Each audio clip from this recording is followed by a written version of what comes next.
for personnel For purposes. personnel purposes, was that 6 o'clock? Okay. Friday the 16th.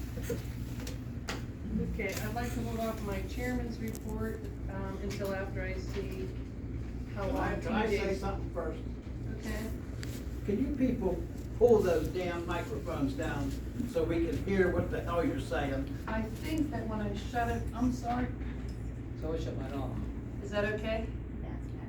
Is this getting any better? Yeah. Yes. Yeah, that helps. Okay, so I'm gonna hold off on my chairman's report, until the end, just to see how long the meeting goes on. TJ tends to be winded, so we'll see his MS4 is. Now, make sure your microphone's on for Mr. Hoddle, TJ. Feel personally attacked, but that's all right. He's got show and tell today. You guys are paying me to be thorough, so Yes, doing the best I can. Are we into engineer's report? yes. Okay. So I submitted my engineer's report this morning by email.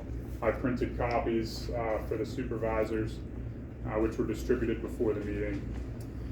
A couple things to go over. I'm going to skip over item number 1 and item number 3 on the engineer's report because they're covered on the agenda. And I'll start with the 2023 paving program. So you'll recall last meeting, Bankston was authorized to help with the contract admin for the paving projects. We're working with Redstone to obtain their performance and payment bonds as well as their workers' comp insurance. We're working with PennDOT to confirm that all of our documents are in order, Steve, to make sure we get our liquid fuel reimbursement, or that we meet all of our liquid fuel requirements, I should say.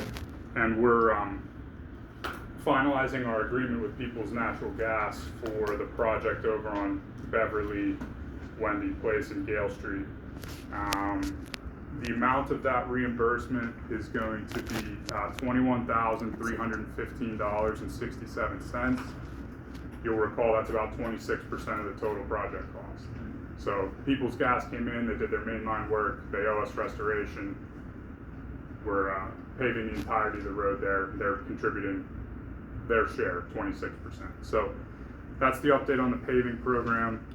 I'll pivot quickly to Hobbit Lane and the tank draining. There is an attachment here in your engineer's report. Looks like this. It's the agreement that it's a 3-page agreement between the Kingsfield Corporation and Union Township dated April 10th, 2020, or 2000, I should say. I'm sorry.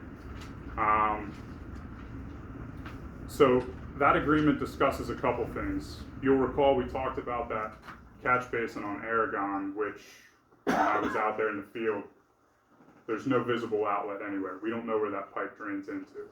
Well, paragraph 2 of this agreement here talks about a 350 cubic foot rock sump, which was to be installed at the downstream end of that storm sewer, and was intended to be temporary in nature until the developer came through and developed all of phase 3.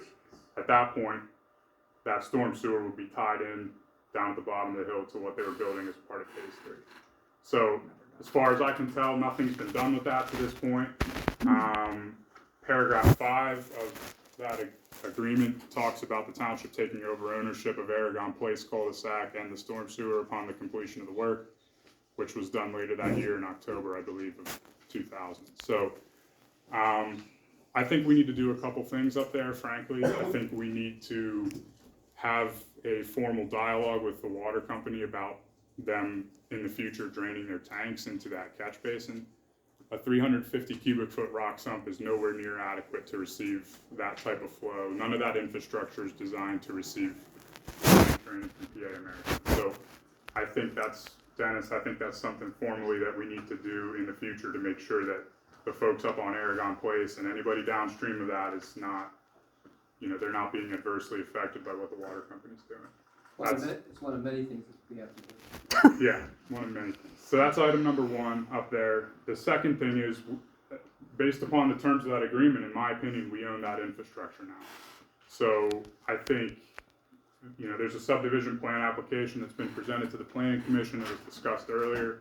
Somebody intends to utilize that property down there, and I think that now that it's going to be utilized, we need to think about a permanent solution to that problem.